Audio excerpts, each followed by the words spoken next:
Creating a desk setup isn't just about putting things on the actual desk. It's about creating an environment where you want to come in every day to be there. For me, I run a creative business, and wanting to come into my setup to take care of invoices, contracts, editing, whatever I need, or if I just want to unwind after a long day and game, that's the kind of desk setup that I want, that I need. Now, this desk setup has been in the making for years. I think back in 2020, I started doing my first desk setup and trying to get it all right. And now it has evolved to this. I've actually tried to change this, but I've realized that this is the ultimate setup for myself. Now, this is a hybrid PC and Mac setup. With one press of a button, it changes between systems, and we'll get into how that happens later. But I really wanted to create a spot where I could work hard for the day and then come and unwind in the evening. And this setup allows me to do it. Now, it will take a little while for you to really dial in what you want, because again, this is a spot for you and not for anyone else. So this is why this desk setup works for me and why other desk setups haven't worked for me. So let's go ahead and get into the desk setup. And with every video that I do like this, there will be Amazon affiliate links in the description below that have all of the gear that's here.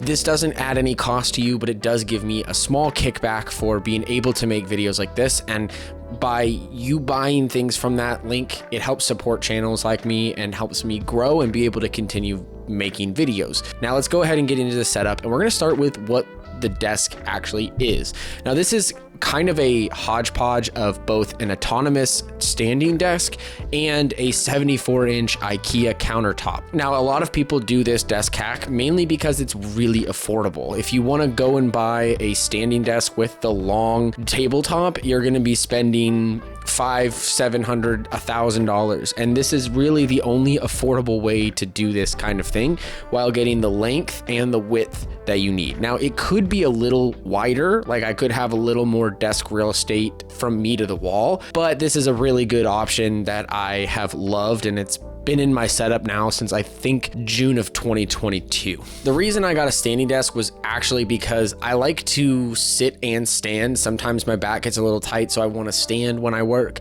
And so being able to just press the button and it raise and lower, really, really helpful. And it just helps me from sitting all day because sometimes I can stand. Now, moving on to the actual desk, we're going to go to the computer setup next because that's kind of where I think the best part is. Now, as I said, this is a hybrid Mac and PC desk setup where I have both of the computers plugged into what's called a KVM switcher. And basically I have inputs for the monitors that go to both the Mac and the PC. And then I also have my USB hub where I have all of the USB peripherals plugged into. I have that plugged into the KVM switcher as well. So basically with the press of a button, I can go from Mac to PC with the peripherals and the two main monitors. Now, what's awesome is that, as I said, I have all of my peripherals in here. So Stream Decks, keyboards, mouse, all of that is USB powered into the hub, which then when I press the button, it switches everything over to the other computer. So I can use the same mouse and keyboard and Stream Decks and microphone and everything on both computers. And that really makes it so easy to just switch between and go from creative mode to gaming mode in very short time. But the actual computers, that's important to know. The Mac is the M3 Ultra base model. This comes with a 28 core CPU, a 60 core GPU, 96 gigabytes of memory, and a 1 terabyte SSD. And I can tell you that this is kind of the end game for me with computers. I'll have a whole review on my whole first year with this computer, but the thing is a beast, and I've barely been able to push it past where it can go. And then the PC is kind of a little budget beast in a way. It has a 7700X, 64 gigs of RAM, 1 terabyte SSD, and the Intel Arc A770 with 16 gigs of VRAM. Now, the reason that I did it in this configuration was I actually built this to be a video editing system that could beat an M2 Pro. I ended up using it more for gaming because it's actually a tiny little beast. So I can play GTA, I can play Black Ops, I can do PC building simulator with no problems, and I can even stream them while playing with no problem. So honestly, it's a great little PC. Video I've linked here, and I'll link in the description along with all of the parts for it. Obviously, 64 gigs of DDR5 is nice to have right now, but I can tell you that I got this before the price hike. And keeping with that theme of the computers, we do have a 60 terabyte DAS, which is a direct attached storage, in the QNAP TR004. Now, this is actually the second DAS that I've put together with this same hard drive enclosure, and it, as I said, has 60 terabytes. So it's 420 terabytes running in RAID 5. And that basically just backs up my entire life. All of my client projects, all of the YouTube videos, every single thing that I shoot with a camera gets backed up to that. So I love this thing because even though it's not network attached, it's still a really good storage box, and it gives you decent speed so that if you need to pull footage from it, you can edit with it. But for the most part, it's just a storage archival box in case anyone needs any of the footage that I shot. I can just quickly grab it and send it off to them. Kind of moving to the peripherals now. For this setup, we've got the Aula F87 mechanical keyboard. It's a very creamy, beautiful mechanical keyboard. I'm testing it out right now, so I kind of switch between keyboards, but this is the one that we're testing right now, and I actually really like it. I'll have a whole video dedicated to that. And then the Logitech MX vertical mouse. Now, I just got this week, and I've been testing it out little by little. And I have to say that I'm actually kind of pleasantly surprised. It does feel a little big in the hand, but for the most part, I feel like it's helped relieve some of that arm tension. My wrist really does get sore after editing for hours with the MX Master 3S, even though I love that mouse. So I wanted to give this a different shot, and so far, so good. Again, another video coming on that. But then I also have the Stream Decks. Now I have on the left, the Stream Deck XL, which is their biggest Stream Deck version. And then I also have the Stream Deck Plus. Now, the reason I got these was simply for hotkeys when it comes to video editing. These save so much time from having to figure out which keys that I need to hit. And it has a lot of the functions that I use already preloaded into it so that I can just press the buttons and then everything I need happens.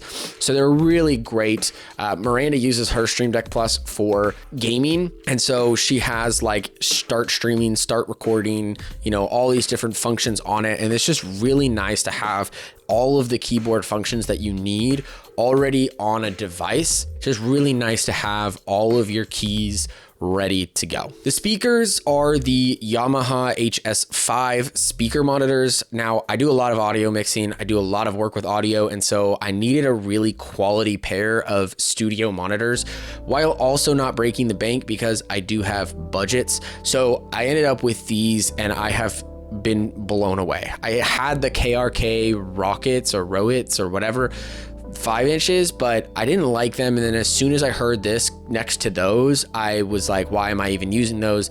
These are incredible. So if you are looking for a really good budget pair of studio monitors, these things are incredible, but they do need XLR. So for that, I have the Focusrite 2i2 audio interface. And the reason I have the 2i2 is at one point this desk setup was next to my wife's, and so I often needed to switch between headphones and speaker monitors, and the Scarlett Solo that I had didn't allow me to turn down the volume for the speakers and then turn up the volume for the headphones.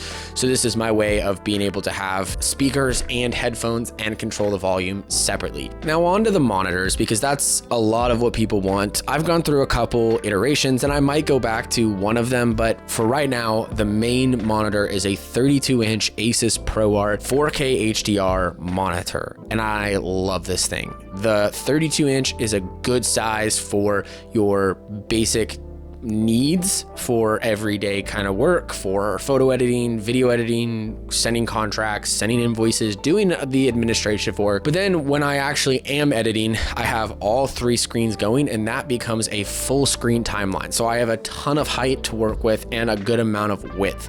Now, as I said previously, I did have an ultra wide there and it gave me a lot of good width, but I sometimes felt like I sacrificed height. So I might bring the ultra wide back in just because I do like the ultra wide, and for gaming, it's a lot better.